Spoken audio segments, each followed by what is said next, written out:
घटना चक्र में आपका बहुत बहुत स्वागत है। सबसे पहले आज का एजेंडा। यूपी में जाति आधारित रैलियों पर इलाहाबाद हाईकोर्ट ने लगाई स्थायी रोक। केंद्र, राज्य चुनाव आयोग समेत सपा, बसपा, भाजपा और कांग्रेस को भेजा नोटिस। और सोनिया गांधी के चुनाव क्षेत्र रायबरेली को तोहफा। केंद्रीय उद्यान विश्वविद्यालय और महिला विश्वविद्यालय बनाने के लिए कैबिनेट ने दी मंजूरी।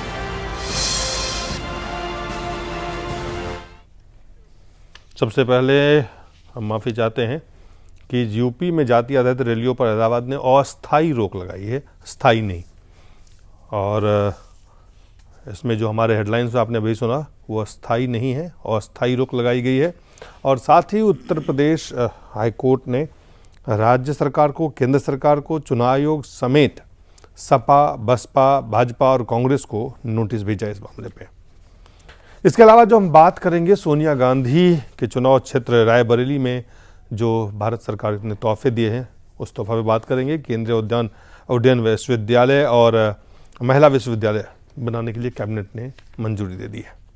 सबसे पहले शुरू करते हैं यूपी में जात आधारित रैलियों पर इलाहाबाद हाईकोर्ट ने रोक लगाई। संजय हिंगोले हमारे साथ हैं, दलित चिंतक हैं। संजय सर, सबसे पहले आपसे जानना चाहेंगे इस रोक से बसपा पे कितना असर पड़ेगा? अच्छा, असर बसपा पे पड़ना चाहिए, यही अगर उनका टारगेट है, क्योंकि अभी अभी बसपा ने अपनी ब्राह्मण महारैली वहाँ लखनऊ में ख़त्म की और शायद उसका बहुत ज़्यादा इम्पैक्ट और प्रभाव हुआ। तो जो दूसरे लोग भी करना चाह रहे थे उनकी तुलना में शायद ये ज़्यादा दिखा, तो इसलिए रोक लगाई गई। इसका मतलब ये नाचना न जाने आंगन टेढ़ा। तो जो नाचना जानते हैं वो तो लगाने के बाद भी, इसके ऊपर पाबंदी लगाने के बाद भी डिस्को डांस करेंगे। नहीं, मैं ये जानना चाहता हूँ कि इससे जो खास करके चूँकि इस वक्त बहुजन समाज पार्टी वहाँ पे दलित ब्राह्मण भाईचारा ये पूरी 40 जिलों में इस पे काम चल रहा है। हाँ बिल्कुल। तो इससे ये प्रभावित होगा। वही तो मैं कह रहा हूँ कि अगर ये राजनीति समाज का दर्पण है और समाज की एक वास्तविकता है, जाति आधारित संबंध अगर समाज की वास्तविकता है तो ये संबंध जारी रहेंगे। कानून समाज की जो मूल्य व्यवस्था होती है, समाज की जो गतिविधियाँ होती है उसको बदल नहीं सकती, कानून रोक लगा सकती है। नहीं, लेकिन जो वकील हैं उन्होंने कहा है कि ये संविधान के विपरीत काम हो रहा है। हाँ, तो मैं इस बारे में ज़रूर कुछ कहना चाहूँगा कि उन्होंने प्रियम्बल को रेफर किया कि integrity and unity of the nation, राष्ट्र की एकता और अखंडता जो है वो प्रभावित होती है, ऐसा कह रहे हैं जी। मैं ये कह रहा हूँ कि संविधान का अनुच्छेद 13 ये कह रहा है कि इस देश में जो भी रूढ़ि, परंपरा, नीति, नियम, कायदे, कानून इस देश की संविधान की मूल विचारधारा के साथ सुसंगत नहीं है, they are null and white. आज के दिन इसको शून्य कर दिया गया है। तो ये जो जाति व्यवस्था है वो हमारी हिंदू धर्म की परंपरा से आई हुई है। तो हिंदू धर्म के धर्म ग्रंथों को और उनके पन्नों को जिस लाइब्रेरी में जहाँ कहीं अवेलेबल होंगे सबको इकट्ठा करके उनको जलाने का आदेश कोर्ट ने जारी करना चाहिए। तब तो जाके कहेंगे कि कोर्ट सही बात कर रही है। एक तो आपने उसको जारी रखा है, उसके लिए बड़े बड़े महाकुंड आप कर रहे हैं, क्या बोलते हैं उसको, इलाहाबाद में जो होते हैं आपके वो, और कुंभ कर रहे हैं, और धर्म की संसद हो रही है, धर्म संसद को परमिशन दे रहे हैं, और जाति आधारित जो धर्म से जो जाति निकली उसके आधारित चीज के ऊपर आप पाबंदी लगा रहे हो। तो ये तो कोई बात मुझे तर्कसंगत नजर नहीं आती। मुझे एक नौटंकी मैं इसको समझता हूँ। डॉक्टर संजय, यस, ये आप जानते हैं कि जिस तरह से समाजवादी पार्टी हो, बहुजन समाज पार्टी हो, भाजपा हो, कांग्रेस हो, ये सिर्फ बसपा की नहीं, तमाम पार्टियां जाति आधारित सियासत है उनकी आज। बिल्कुल। तो इसमें सिर्फ बसपा को परहेज क्यों होना चाहिए? बसपा भी इसको स्वागत करना चाहिए कि ये ठीक है। नहीं, ये मुद्दा इसलिए क्योंकि इस समय पर इसको किया गया जब बसपा ने अभी अपना महारैली उसके ऊपर संपन्न की और जिससे लोगों को थोड़ी सी चीड़ हुई जी, समझ रहे आप। तो अब तक अगर वो लोग जाति की जो सियासत है उसको भून रहे थे तो उनको बड़ा मजा आ रहा था उसको खा के। अब जब इन्होंने भुनना शुरू कर दिया तो इनको खांसी लग रही है। इसको खांसी लग रही है जी, समझ रहे हैं आप? ये तो हाई कोर्ट का फैसला है। हाँ, तो हाई कोर्ट जो है वो हाई कोर्ट जो है समाज से ही तो बना हुआ है, उसमें बैठे हुए जज समाज की तो है, तो वो तो राजनीति से परे नहीं हो सकते। करिया मुंडा कमेटी की रिपोर्ट क्या कह रही है हमारे देश की न्यायपालिका के बारे में, ये और वो राज्यसभा में पारित रिपोर्ट है, इस देश का मत है वो, कि न्यायालय में बैठे हुए लोग समाज में जो गतिविधियां चल रही है और समाज की जो विचारधारा है उससे परे नहीं हो सकते। जो समाज की जो सियासत है उसमें वो इन्वॉल्व है, और उसी की वजह से जब इधर खत्म हो रहा है और इधर आप उसका निर्णय दे रहे हैं। तो आपको लगता है कि ये जो न्यायालय का फैसला है, जो अस्थायी रोक अभी लगाई गई है, वो कहीं ना कहीं बसपा को नुकसान होगा इसलिए किया गया? ऐसा कुछ नहीं होगा बसपा को नहीं। अगर उससे जो भी थोड़ा बहुत लोगों को रुकावट होगी तो सभी को समान होगी, वो बसपा को ही होगी, ऐसा कुछ नहीं है उसमें।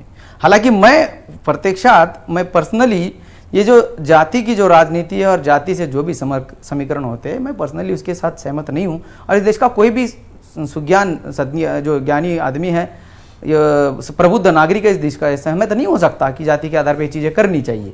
परंतु राजनीति समाज का दर्पण होती है और समाज में एक वास्तविकता है, और ये धर्म की वजह से है जी। जब धर्म को हमने परमिशन दे रखी है तो राजनीति को होने वाली चीजों को हम कैसे रोक सकते हैं?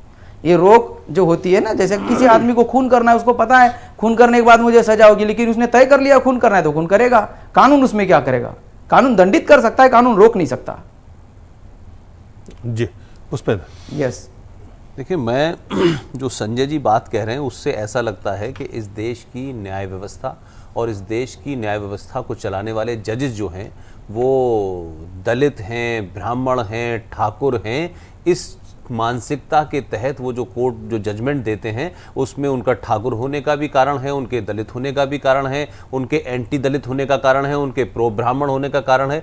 उनकी बात से मुझे कुछ ऐसा लग रहा है कि जिस तरीके से जजों ने ये जो आज डिसीजन दिया है, जैसे उन्होंने कहा कि साहब अभी वो रैलियां कर रही थी बीएसपी और उसके बाद फिर जिस तरीके से उनको सफलता मिल रही थी तो बहुत सारे लोगों को बड़ी प्रॉब्लम हो रही थी, लिहाजा ये फैसला है। तो उससे लग रहा है कि Samajwadi party, BSP, BJP, Congress और कोर्ट, ऐसा लग रहा है ये कोई एक ही सी पार्टियां हैं। ये जो जजमेंट आया है इसका जुडिशरी से मतलब होना चाहिए। ये किसी के हक में हो सकता है, किसी के खिलाफ हो सकता है, लेकिन जुडिशरी क्या फैसले अब इस बुनियादों पे ले रही है कि हमें दलितों की पावर को रोकना है, हमें ब्राह्मणवाद को बढ़ाना है, या हमें दलितवाद को घटाना है? ये जो मुझे कुछ संजय जी की बात है, मैं इस पर कुछ समझ नहीं पा रहा हूं कि एग्जैक्टली कहना क्या चाहते हैं।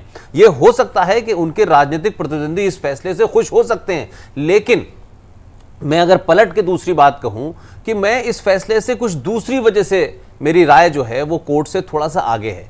आप उत्तर प्रदेश के अंदर जाति सम्मेलनों को रोक रहे हैं और उसमें जो साहब जो पीआईएल जिन्होंने डाली है वो एक लोकल वकील हैं मोतीलाल यादव। उन्होंने 3 प्रेयर की थी, उसमें उन्होंने कहा कि साहब इस किस्म के सम्मेलन करने से समाज में द्वेष बढ़ता है और एक दूसरे के खिलाफ लोग जो हैं मोर्चा खोलते हैं और उससे समाज के अंदर एक विघटन की मानसिकता पैदा होती है। और 2 और उन्होंने कारण दिए कि जिसके चलते जो है वो इलेक्शन कमीशन को इस किस्म की पार्टियों को बैन कर देना चाहिए।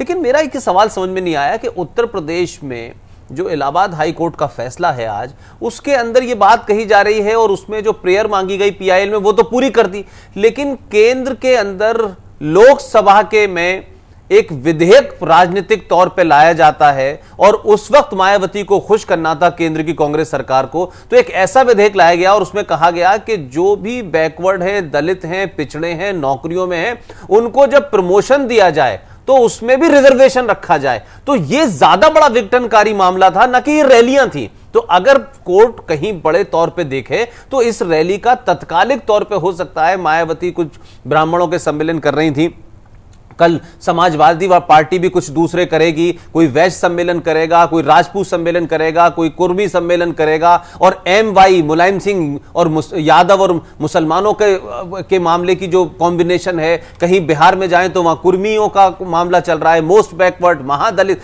तो ये तो एक अलग बात है। लेकिन मैं ये कह रहा हूं कि अगर आपको समाज में विसंगति को खत्म करना है जाति के नाम पे, डिस्क्रिमिनेशन के नाम पे, तो आप संविधान की बात करें ना। इस रैली के ऊपर एक बैन लगा देने से, वो भी टेम्परेरी, उसका उससे कितने दिन तक इस समाज में विघटन रोक लेंगे जो हजार साल से विघटन होता है?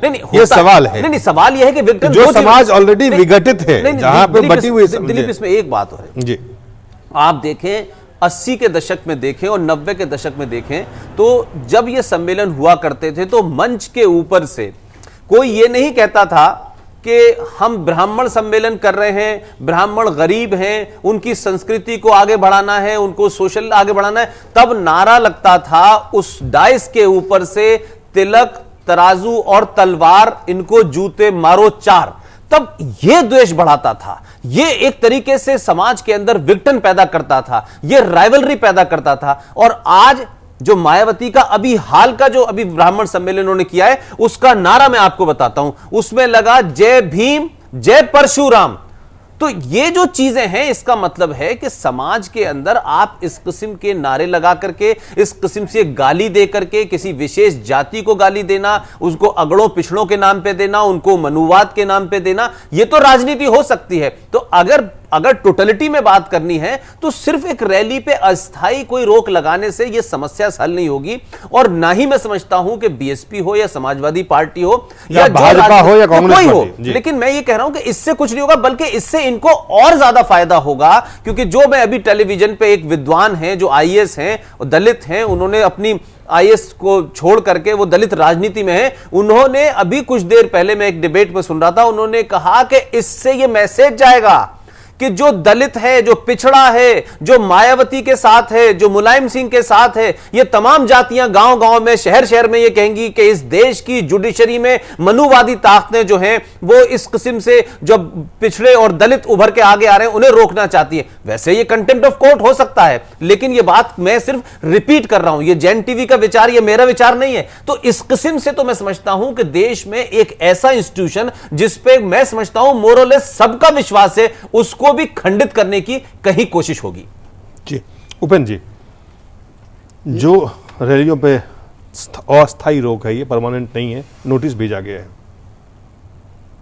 डॉक्टर संजय है हमारे साथ हैं, डॉक्टर दलित चिंतक है, उन्होंने कहा कि कहीं ना कहीं इसमें सारी चीजें उनको बिल्कुल उचित नहीं लग रहा है। संजय, हाँ, हम ये कह रहे थे कि जो इसके साथ जोड़ रहे थे प्रमोशन के इशू को, शेड्यूल कास्ट के लोगों को जो प्रमोशन देने का मामला जो है, इसको जोड़ करके जो एक नया विश्लेषण करने की बात ये जो कर रहे हैं, या जो मिर्ची जोर से लगी हुई उसका जो इनको खांसी लगी हुई है, वो ये मैं इनको कहना चाहूँगा कि वो संवैधानिक चीज़ है। आर्टिकल 16(4) ये संविधान में अंकित है, रिजर्वेशन इन प्रमोशन।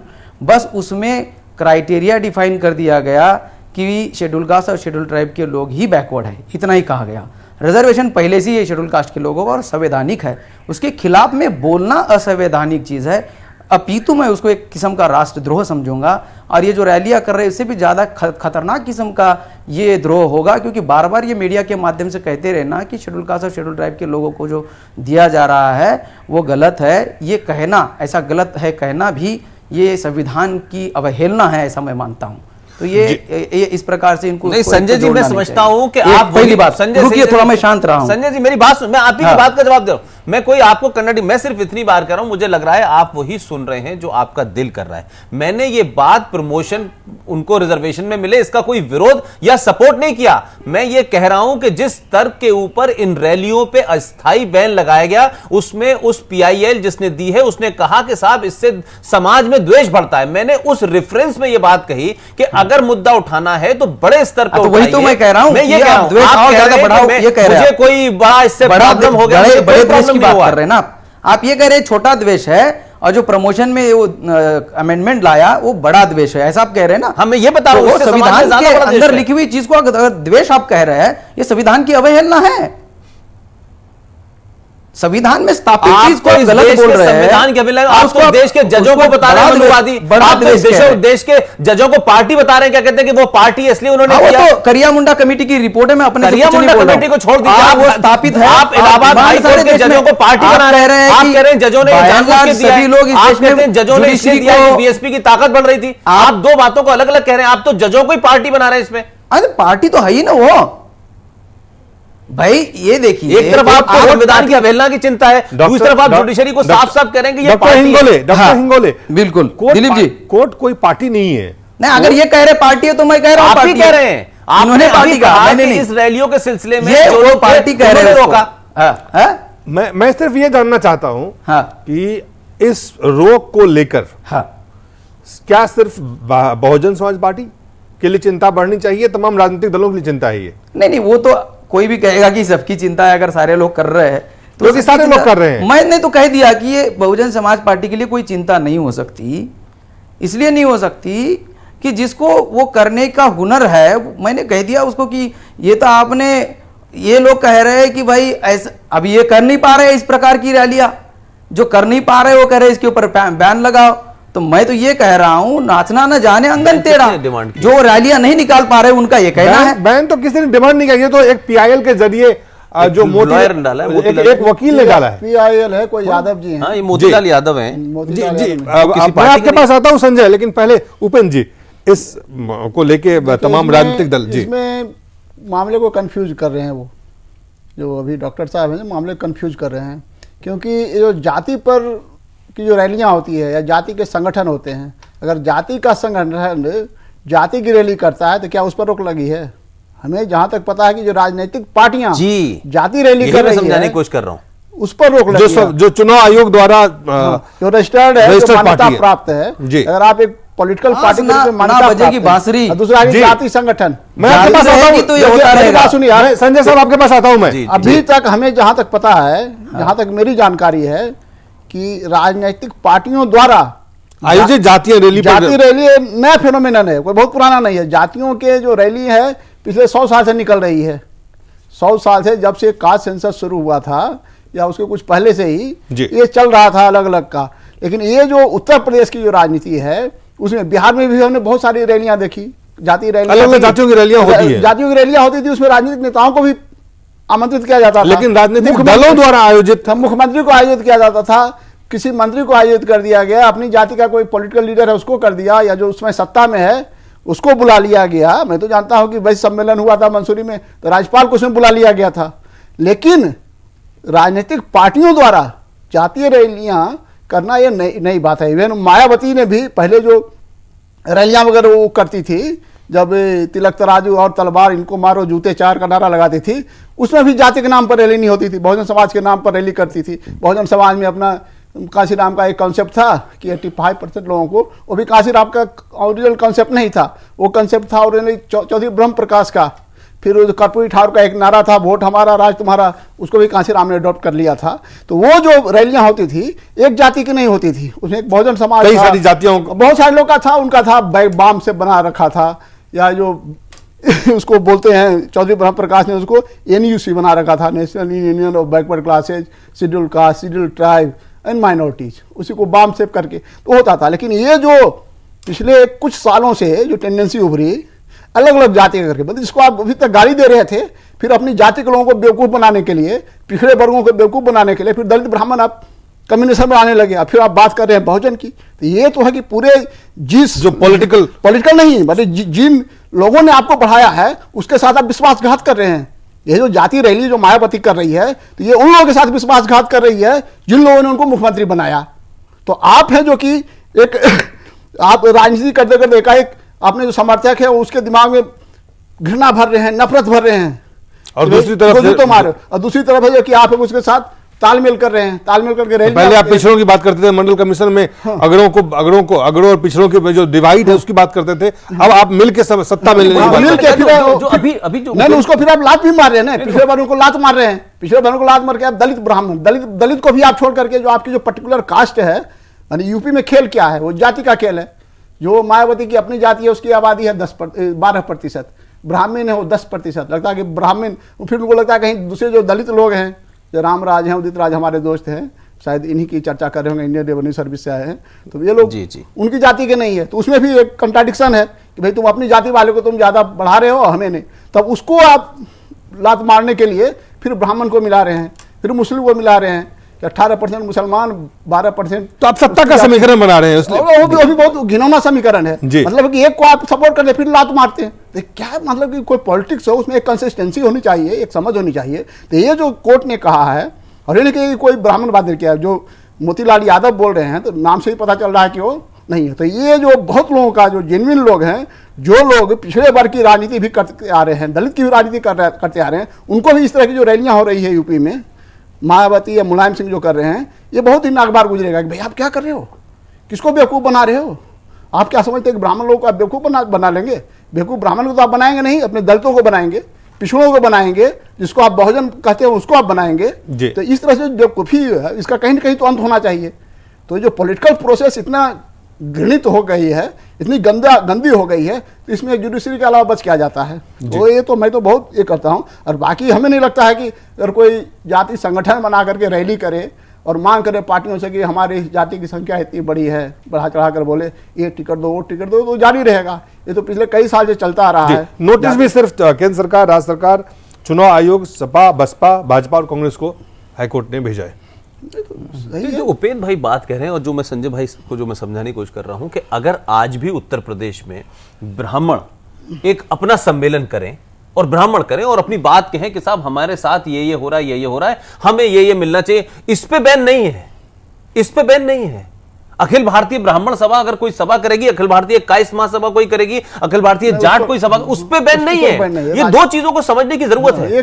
सवाल ये है कि जो जातियों के संगठन है वो करें, अपनी डिमांड रखें, अपनी राजनीतिक हैसियत बात करें, अपने कल्चर को बढ़ाएं, अपनी चीजों को, उस पे शायद रोक नहीं है। डॉक्टर संजय, पॉलिटिकल पार्टी जो कर रही हैं, मैं ये पूछना चाहता हूं, आपने सुना जी, मैं समझ गया उनका। मैं ये पूछना चाहता हूं कि अगर कोई जाति पार्टी बना ले और वो पार्टी अगर जाति का सम्मेलन बुलाए राजनीतिक परिप्रेक्ष्य जाति पार्टी बनाने का यहाँ पे जाति का संगठन है, जाति एक संगठन है। आप ये कहना चाह रहे हो कि अभी न्यायालय राजनेताओं को राजनीति कैसी करनी चाहिए सिखाए, ये अपेक्षा कर रहे हो आप? राजनीति विश्वविद्यालय में पढ़ाई जाती है, न्यायालय का काम नहीं है राजनीति पढ़ाना। नहीं, मैं आपसे जो सवाल पूछना चाहता हूं, जो बात उपेंद्र प्रसाद जी ने कहा, के पास पहुंचा है, उसके बाद अदालत के पास कोई पहुंच गया, पहुंच के उन्होंने इस बात को कही कि ये सियासी दल, मान लीजिए आज दलित बहुजन समाज की बात करने वाली पार्टी, जिसको ये लगता था कि जो कुछ जातियां अगड़ी जातियां हैं वो एक्सप्लॉयटेटिव है, वो शोषण करते एक वर्ग का, उनको हक नहीं मिला हुआ, उसके लिए काम करती थी, चाहे वो समाजवादी पार्टी हो, चाहे वो बहुजन समाज पार्टी हो। अगर आज उन हकों को छोड़ के ये जो समीकरण ब्राह्मण रैली, ठाकुर रैली, ये करके आप क्या वो ये कहना चाह रहे हैं कि हक के खिलाफ है? आपको नहीं लगता है कि अगर हक के खिलाफ है तो वो लोग काहे के लिए इकट्ठे होंगे वहां पर? नहीं, मैं ये पूछ रहा हूँ, आपको क्या लगता है कि ये इसमें जो उपेंद्र प्रसाद कह रहे हैं ये बड़ा कॉन्ट्राडिक्टरी है जी, ये मतलब सेल्फ कॉन्ट्राडिक्टरी बनते जा रहा है कि अगर वो उनके हक के लिए नहीं तो काहे के लिए इकट्ठे होंगे? वो मूर्ख लोग है। वो किस तरह के हक की बात, ये खुद ही कह रहे हैं कि ब्राह्मण में मूर्ख लोग नहीं है किस तरह के हक की बात बोल रहे हैं? नहीं, लेकिन दलितों के हक के लिए लड़ने वाली पार्टी, पिछड़ों के हक के लिए लड़ने वाली पार्टी, आप ब्राह्मण और ठाकुर से बहुजन समाज पार्टी है, इसके हक की लड़ाई की आप बात कर रहे हैं, तो आप किसके हक की लड़ाई लड़ रहे हैं? सवाल ये है भाई, सबके आप बोल रहे हैं महादलित रैली करें, कोई दिक्कत नहीं भाई, सबको सबके हक के लिए लड़ने का अधिकार है। मतलब आप क्या ये कहना चाह रहे हो कि जो दलित, आप ये कहना चाह रहे हो कि अपर कास्ट है उसने 80% पर कब्जा कर रखा है, तो जो लोगों ने 80% पर कब्जा कर रखा है उनके हक की लड़ाई अब आप लड़िएगा? जो ब्राह्मण है जिसका 60% रिप्रेजेंटेशन है उसके हक की लड़ाई मायावती लड़ेगी? किसको आप क्या कह रहे हो कि मायावती केवल अछूत ही रहे? अछूत मायावती को मतलब मायावती को तो ये तो बड़ी विडंबना है कि वो अगर सबको साथ में लेके चलना चाहती है, भाई जो देश के संविधान में लिखा हुआ वैसा समाज बनाना चाहती है, सब लोगों को साथ में ले रही। आपने ही थोड़ी देर पहले कहा, किसी ने कहा, बोलते बोलते उपेंद्र जी ने कहा ये बात कि भाई पहले जो होता था कि ये नारा लगता था जूते मारो चार, अब तो गले लगाने का मामला चल रहा है, भाईचारे का मामला चल रहा है। तो मायावती देश में भाईचारा फैलाने का काम कर रही है सपोज, तो ये कह रहे हैं, इसी के आधार पर कह रहा हूं। डॉक्टर संजय हिंगोले साहब, यहाँ पे उपेंद्र जी कह रहे हैं कि आप गले लगाने की बात कर रहे हैं, तो आप उन लोगों को जूते मार रहे हैं जिनके हक की लड़ाई की आप बात करते थे। नहीं, ये तो इनका ऐसा कहना है ना, उन लोगों ने ये कहना चाहिए ना। अगर किसी के हक और अधिकार के लिए मायावती ने विरोध किया हो बैकवर्ड क्लासेस के किसी आदमी के लिए तो बात अलग है। अभी आप थोड़ी देर पहले कह रहे थे कि मायावती ने भाई वो अमेंडमेंट के लिए प्रयास किए, तो वो तो बैकवर्ड क्लासेस के लिए तो लड़ ही रही है। तो उसके लिए तो लड़ना चाहिए, उस पे कोई वो तो लड़ ही रही है, वो तो राजपूत लड़ रहा है। और वो जो लड़ रही है उसमें जो थोड़ी बहुत ताकत कम पड़ रही है, मैं आपसे एक सवाल पूछना चाहता हूं डॉक्टर साहब। हाँ, ये जो जातियां रैली राजनीतिक दल कर रहे थे उत्तर प्रदेश में, हाँ, इसके पीछे मकसद क्या था? ये देखिए कि अपनी राजनीतिक शक्ति लोकतंत्र में बहुमत जुटाने के लिए जो भी लोग साथ दे सकते हैं उनको साथ में लेना, इतना सिंपल सा है। वो उसके पास उसके समाज का जितना समर्थन चाहिए वो उसके पास है, इसके अलावा लोगों का समर्थन उसको चाहिए। अगर वो देश में अपने लोगों की समस्याओं का हल करना चाहती है तो दूसरे लोगों का समर्थन चाहिए। तो वो लोकतंत्र में उसका जो अधिकार है अभिव्यक्ति का, लोगों को साथ में लेना। आप एक खुद चिंतक हैं, आप विद्वान हैं, बिल्कुल, और आप राजनीति और राजनीतिक मंशा को समझते हैं। हाँ, सीधा सवाल, हाँ, कि क्या जो आप कह रहे हैं वही है या सिर्फ वोट चाहिए सत्ता के लिए, इसके अलावा भी कुछ है? नहीं, सिंपल यही है कि जितनी वो जुटा सकती है बैकवर्ड क्लासेस की ताकत मायावती, वो तो उसने जुटा ली। अब इससे अलावा भी चाहिए, उसके बगैर कैसे वो राजनीति में अपना प्रभाव बनाएगी? कोई ये तमाम पार्टियां कर रही है। हाँ, सभी कर रहे हैं, सबका अधिकार है जी। और सभी पार्टियां अगर ये करना शुरू करें, हाँ, कि आप जाति आधारित रैलियां करके जातियों का वोट इकट्ठा करें, हाँ, उसके हक की बात को तो बात वो आती तो है, सत्ता की बात मैं आती तो है। प्राइमरीली वो जाति के खिलाफ में ही हूं, जाति के आधार पर जो भी लोग कर रहे हैं। लेकिन अगर उसका इंटेंशन ये है कि वो पॉलिटिक्स में आने के लिए उन लोगों का समर्थन लेना चाहते हैं तो वो इंटेंशन तो रॉन्ग नहीं है। लोग पॉलिटिक्स ऐसी चलेगी। जिन जातियों की संख्या बहुत कम है, मतलब कि उत्तर प्रदेश में 100 जातियां हैं, उसमें मुश्किल से 8-9 जातियां होगी जिसकी संख्या 3-4% से ज्यादा है। और जिन जातियों की संख्या 1% से कम है और कुल मिलाकर बहुत ज्यादा, वो भी करे भाईचारा सम्मेलन, राजनीति नहीं करे, वो भी भाईचारा सम्मेलन करे, मायावती से कुछ प्रेरणा ले।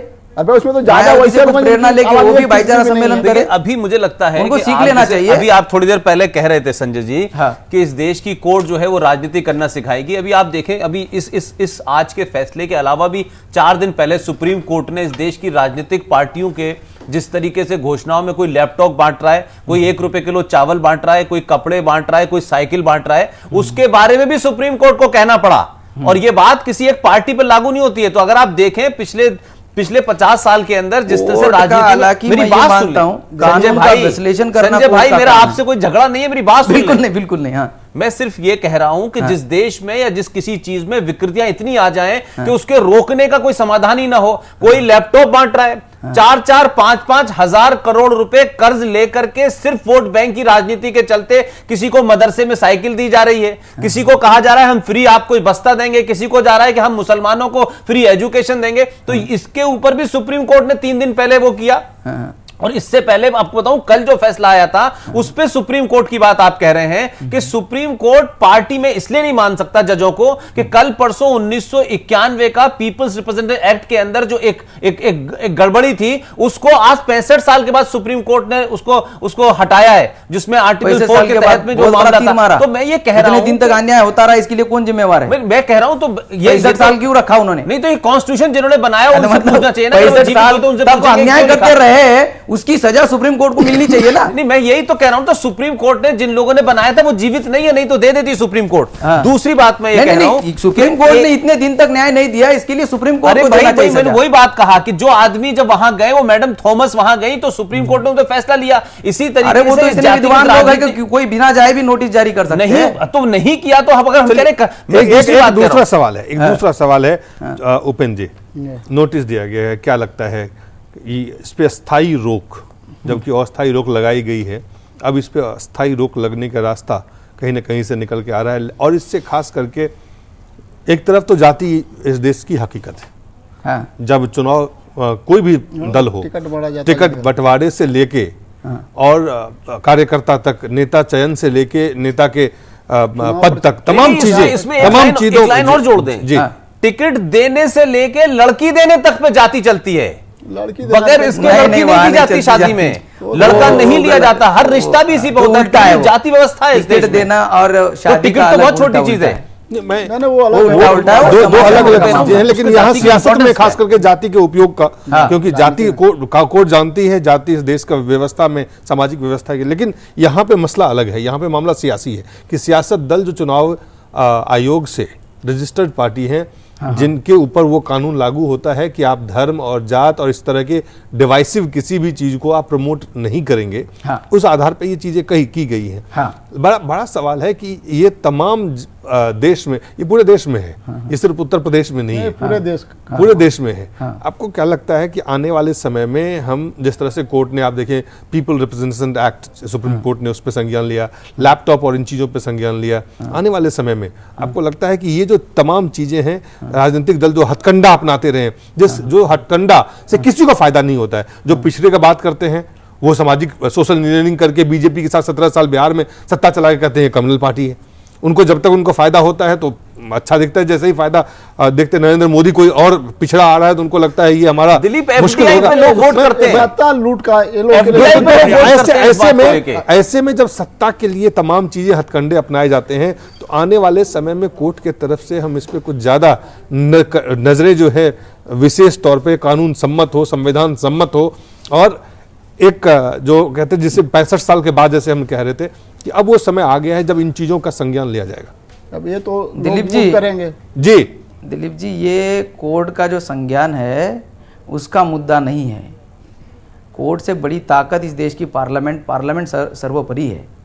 अगर ये चीज़ें गलत है तो पार्लियामेंट में इसकी चर्चा होनी चाहिए और उसके बारे में नीति निर्धारण होना चाहिए। आपको लगता है कि पार्लियामेंट इस पर चर्चा करेगी, जिस पार्लियामेंट में जो लोग हैं जिनकी पूरी सियासत इसी जात और धर्म, क्षेत्र, भाषा, इसी डिवाइसिव पॉलिटिक्स पे वो सत्ता में आते हैं, वो इस पे चर्चा करके इसको करेक्शन, अगर आपको सही है, आपका कहना सही है, मैं आपसे सवाल पूछ रहा हूं, लेकिन हाँ बिल्कुल, तो मैं सवाल पूछ रहा हूं, मैं कह रहा हूं बिल्कुल दिलीप जी, इसका समाजशास्त्रीय विश्लेषण ये होगा कि कोर्ट जो है समाज की रियलिटी से परे है। कोर्ट के ध्यान में नहीं आ रहा है कि देश की वास्तविकता क्या है। मैं उल्टा कहता हूं, पर निर्णय देना, मैं उल्टा कहता हूं, कोर्ट समाज की जो स्थिति है उसको समझ रही है कि समाज में आप जो दलितों को चैंपियन करने की बात करते हैं वो दलित के लिए कुछ नहीं कर रहे हैं, तो जो पिछड़ों के लिए चैंपियन करने की बात कर रहे हैं वो सिर्फ उन्हें उनके साथ धोखा कर रहे हैं। आज वो अगले पिछड़े जोड़ के सत्ता की सियासत के अलावा कुछ नहीं कर रहे, सिर्फ बेवकूफ बना रहे हैं, मूर्ख बना रहे हैं। ठीक है, लेकिन क्या इसमें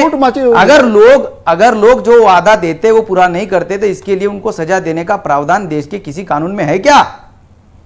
नहीं, लेकिन उसमें है क्या बताओ? अगर है तो सुप्रीम कोर्ट ने इसमें कुछ कहना चाहिए। भाई वो वादा कर रहे हैं, उनकी क्षमता में है तो करेंगे, नहीं है तो नहीं करेंगे। नहीं, ये होगा। मेरा आपको मैं वही पूछ रहा हूं, जोर जबरदस्ती कैसे कर सकते जो कानून में नहीं है? मैंने यही सवाल मैं आपसे पूछना चाहता हूं। मैं तो ही बता रहा हूं आपको कि वो रियलिटी नहीं समझ रहे। कोर्ट के लोगों को देश की रियलिटी नहीं समझ में आ रही। भाई वास्तविकता देश की जो है कि इस देश के जो सामाजिक सरोकार और संबंध है उसी के आधार पर व्यवहार होगा। मैं वही, ये सामाजिक जो सरोकार है, जो सामाजिक बातें हैं, उसकी राजनीतिक दल वो तो उसके अंदर ठीक करो ना, उसको सोशलाइजेशन में ठीक करो। आप कि किसी ने जो पिछले बार की राजनीति समाज का दर्पण है, करेक्शन आप सोशलाइजेशन में करिए। मैं बतलाता हूं किसने क्या किया। इसका करेक्शन सोशलाइजेशन में होना चाहिए, होना चाहिए। पिछले बार के नहीं है। मंडल आयोग किसने लगाया? बीपी सिंह। अभी जो भी पॉलिटिक्स जो निकली है 1990 के बाद की, वो बीपी सिंह ने निकाली है। वो अरे भाई बीपी सिंह ने नहीं, भाई देश की पार्लियामेंट में पास किया, सुप्रीम कोर्ट ने भी उसको मान्यता दी। बीपी सिंह ने तो रिपोर्ट आपके पास आता है संजय जी, आपके पास आता है। पिछड़े वर्ग के जो नेता हैं उन्होंने पिछड़े वर्गों के लिए क्या किया आप पता कर लीजिए। किसी ने कुछ भी नहीं किया। लेकिन वो पिछड़े वर्ग के नेता बने, कितना काम किया उन्होंने। मैं साफ साफ कर रहा हूं, दिलीप एक लालू यादव 15 साल लालू से पूछे कि भाई आपने क्या किया 15 साल में पिछड़े वर्ग। मैं बताता हूँ क्या किया। एक सिंगल आप मेजर बता, नहीं बतला पाएंगे। मैं सिंगल लाइन में बताता हूँ क्या किया दलितों के लिए। लालू प्रसाद यादव ने पिछड़ों के लिए अगर कुछ किया तो पिछड़ों का डंके की चोट पर बोलने वाला नेता बना। कम से कम क्या बोला? क्या बोला? नहीं, नेता उनको नेता मिला जी, जो नेतृत्वहीन समाज है उसको नेतृत्व उन्होंने प्रदान किया। हाँ, मतलब नेतृत्वहीन था वो जितना आप चाहते हैं वैसा उतना सफल नहीं रहा होगा क्योंकि आप लोगों ने उसको सरकार ही नहीं दिया। बाल साफ करो करके इस तरीके के खिलाफ बोलना शुरू किया। बिल्कुल। मैं संजय जी एक छोटी सी बात आपके सामने रख रहा हूं। लालू से मैं कह रहा हूं, उत्तर प्रदेश में हम मायावती के ऊपर बीएसपी पे बहुत बहस कर रहे हैं इस फैसले से लेकर के। एक पार्टी है समाजवादी पार्टी, ठीक है, और उस पार्टी के ऊपर भी इसका असर हुआ है, और उसके पार्टी के अध्यक्ष ने चाहे भरे मन से ये कह दिया हम एक्सेप्ट करते हैं, हाँ। और वो कहते हैं कि हम इस देश में और उस प्रदेश में सोशलिस्टों की राजनीति करते हैं, हाँ। और उनकी सोशलिस्ट राजनीति का जो मेरे पास आंकड़ा है, हाँ। उसमें एक लाइन से पार्लियामेंट से लेके और उत्तर प्रदेश विधानसभा के अंदर नाम में पढ़ देता हूं, मुलायम सिंह यादव, अखिलेश यादव, रामगोपाल यादव, शिवपाल यादव, धर्मेंद्र यादव, डिंपल यादव, दर्शन सिंह यादव, नरेंद्र यादव, विवेश यादव, दुर्गा प्रसाद यादव से करते हुए कोई 40 यादव मेंबर ऑफ पार्लियामेंट या एमएलए हैं, और ये कहते हैं कि हम समाज को सबको साथ लेके चल रहे हैं, हम सोशलिस्ट लोगों को साथ लेके चल रहे हैं। सचिवालय की समाजवादी पार्टी के अंदर केंद्रीय सचिवालय की लिस्ट निकालिए और देखिए कितने शर्मा, कितने पंडित वहां पर है, नाम बदल के। आप मेरी बात, ये बेचारे यादव अपना नाम जो ब्राह्मणों ने उनको थोप रखा है वो लेके चल रहे हैं। जो केंद्रीय सचिवालय में बैठे हुए शर्मा है उन्होंने अपना नाम कुमार कर रखा है, उनकी भी जाति निकाली। संजय जी, आप जो है, मुझे लगता है कि आप जिस पर्सपेक्टिव में मैं बात कहना चाह रहा हूं, आप उसको समझ रहे हैं। ना मैं समाजवादी पार्टी का हूं, ना मैं बीएसपी का विरोधी हूं। आप मेरी बात को समझे, मैं ये सिर्फ कह रहा हूं कि जो पार्टियां ये कहती हैं कि हम समाज के अंदर सोशलिज्म लाएंगे, सेकुलरिज्म लाएंगे, उसका फाउंडर प्रेसिडेंट भी यादव है, उसका जनरल सेक्रेटरी भी यादव है, उसका मुख्यमंत्री भी यादव है, उसके घर की बहू भी एमपी है, उसका भाई भी एमपी है, उसका भतीजा भी एमपी है। मैं ये बात कह रहा हूं, मैंने ये नहीं कहा कि दूसरी पार्टियों में शर्मा मिश्रा और लोग हैं वो नहीं है, वो हैं, लेकिन समाजवादी पार्टी, लालू की पार्टी, नीतीश की पार्टी, डीएमके की पार्टी, ये जातिवाद से शुरू हुई है। इनकी वोट बैंक की पूरी राजनीति जाति के ऊपर है, कांग्रेस की हो या बीजेपी की हो। सुन लीजिए मेरी बात, सुन लीजिए। इन लोगों ने कभी ये दावा नहीं किया कि हम ब्राह्मणों की राजनीति कर रहे हैं। हाँ। इन्होंने ये दावा नहीं कहा कि फर्क इतना ही, उन्होंने दावा नहीं किया, लेकिन करते तो वो भी वही है। बात अलग है, करते तो वो भी वही है। नहीं, लेकिन आप ये भी बात देखें ना कि अगर ब्राह्मणों की राजनीति करने की बात करें तो इस देश में ब्राह्मण है कितना? कांग्रेस के बारे में ये बहुत प्रचलन है कि ब्राह्मण, दलित और मुसलमान वोट लेके पूरे 40 साल एक चीज को दूसरे देखें भाई, अगर इस देश में परसेंटेज वाइज ब्राह्मणों को निकालें तो इस देश में कितना बड़ा वोट बैंक है। अगर आप भारतीय जनता पार्टी की बात करते हैं, कल्याण सिंह मुख्यमंत्री बने, नहीं थे ब्राह्मण, उमा भारती बने, नहीं थी ब्राह्मण। वापस आता हूं, नरेंद्र मोदी जिनकी बात की जा रही है, नहीं ब्राह्मण। मैं वापस आना चाहता हूं, मैं बदनाम करते रहे, उसको बेइज्जत करते रहे, मजबूरी में बेचारी वापस आई। मैं दूसरा जो आखिरी सवाल है, बहुत कम समय है, इसलिए उसको बदनाम करते रहे, चरित्र हनन करते रहे उसका बेचारी का, और उसको मजबूरी में दोबारा वापस लाए भारतीय जनता पार्टी में। मुख्यमंत्री तो बनाया आपसे, तो मायावती के अलावा कोई दूसरा बता नहीं सकते। संजय, मैं दूसरा सवाल पूछ रहा हूं। लालू प्रसाद यादव मुख्यमंत्री बने, मायावती मुख्यमंत्री बनी, मुलायम सिंह यादव मुख्यमंत्री बने, जिन वर्गों का जिन्हें हक नहीं था, जिनके लिए लड़ाई लड़ने की बात वो कर रहे थे, क्या फायदा हुआ उनको? ऐसा है कि वर्गों में एक आत्मविश्वास जगा कि उनमें से कोई आदमी इस देश की राजनीति में उच्च पद पर पहुंच सकता है, तो एक प्रेरणा का स्रोत वो लोग बने। भले ही उसको वो कंटिन्यू नहीं कर सके, उसमें से बहुत ज्यादा रिजल्ट नहीं ला सके, लेकिन वहां तक पहुंचने का जो सपना है उतना एक मैं मानता हूं उसका कंट्रीब्यूशन। बिल्कुल चलिए, लेकिन सिंबोलिज्म को हमें परमानेंटली नहीं ढोना चाहिए। ये सही बात बोल रहे हैं कि मायावती का मुख्यमंत्री बनना उसका एक सिंबॉलिक महत्व रहा, भले उन्होंने कुछ मत दिया। लालू यादव का मुख्यमंत्री बना भी एक सिंबॉलिक महत्व है, लेकिन उस सिंबोलिज्म को हम अनंत काल तक नहीं ढो सकते। होते रहेंगे, वही सवाल है, जो समुदाय उसके पीछे खड़ा है उसका नुकसान हो जाएगा, और वही काम। हाँ, तो लोग उसका पर्याय खोज लेंगे। हाँ, तो लोग समझ लेंगे कि ये यात्रा यहाँ तक ठीक थी, अब ये गाड़ी यहाँ से आगे खराब हो गई है तो नई गाड़ी। तो अब वो गाड़ी खराब हो रही है ना, वो मानते हैं। अब वो गाड़ी खराब हो रही है, मैं मानता हूँ। बचने के लिए तो हाईकोर्ट का सारा सही है, जो पटरी बनी हुई है वहां तक जाने, इसीलिए हाईकोर्ट का ये फैसला सही है। तो संजय जी, आप फैसला अगर सही होता तो हाईकोर्ट ने जिस ढंग से फैसला दिया वो अपने आप में उसमें आत्मविश्वास की कमी है। हाईकोर्ट में हो सकता है संजय भाई, जो बात आप